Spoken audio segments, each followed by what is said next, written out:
First, two comments.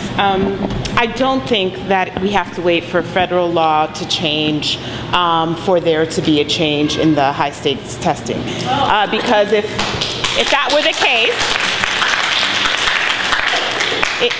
the case, I would still be picking cotton or drinking from the colored water fountain.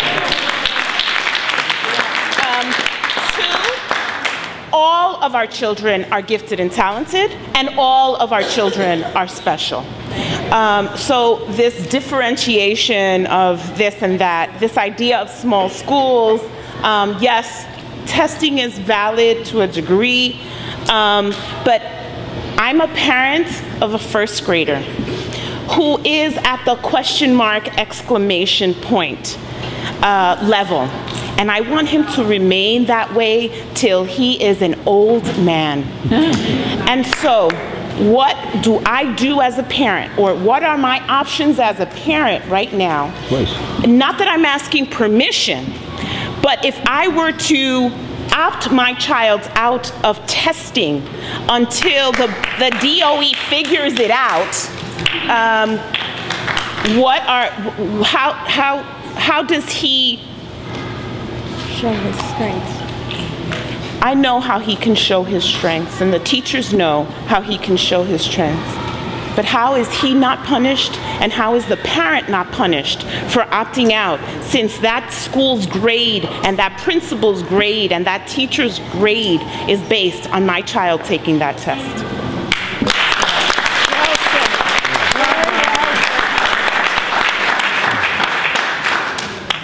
So a number of parents last year, as we've heard tonight, chose to opt out, and that is a right that parents have. And the consequences for students relate back to the promotional policy.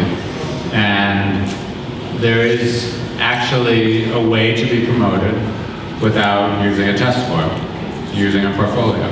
And that is how many students each year are promoted, not necessarily because they've opted out of the test, but because they haven't passed it, but they've demonstrated their strengths in other ways.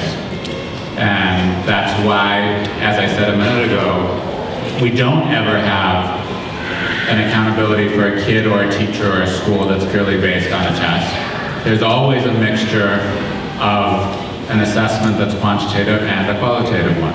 So for a student that doesn't pass the test, or a student that doesn't take the test, the same would apply, that they have an opportunity to demonstrate their work through a portfolio.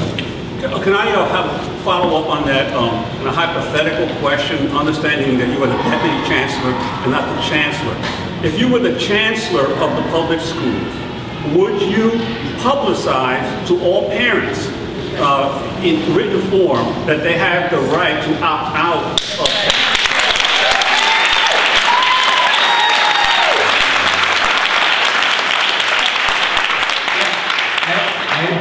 I've not tried to make it a secret. This has actually been a question that several reporters have written about in the last year, since I was asked this question at another panel in Park Slope, and I said the same answer I just gave you, and it was printed in many newspapers, and then there was an article that followed up and interviewed me, and I said the same thing there too. So I think people know about it. But all parents don't know about it. No, they do not, and they should. Principals should know. Well, principals know about it. We did tell principals, yeah. Principals. And how about that 95, no child left behind, and when you in school, if you drop behind below 95%, that's right. That's right. Sorry. It's okay.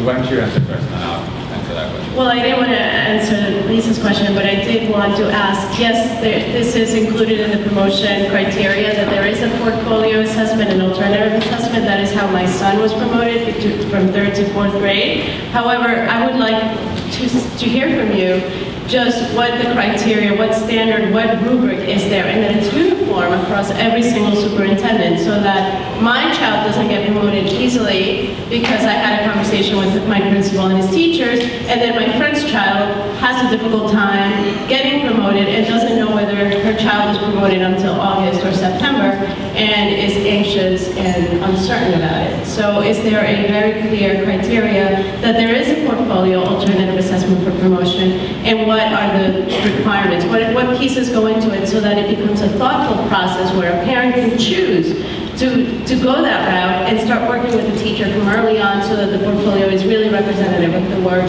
and the skills and the abilities that the student has. So, let me first answer your question around the 95%, and it's an important point. I think one of the constraints, if the decision, last year a couple hundred families decided to opt out, which is about the level that it's been the past few years, and maybe it's more, and we just don't have good sort of documentation because it's confusing.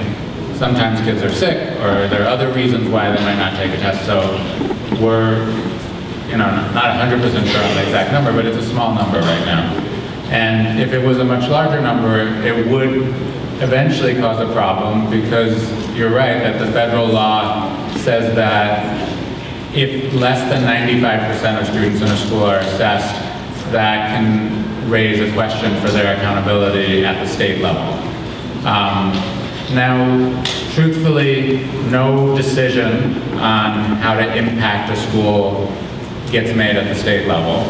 Ultimately, those decisions are made at the district level, and so there are many instances where the state's data, for whatever reason, doesn't line up with what we know about the school, and so the school has no consequence other than possibly getting some extra state money for being in that designation.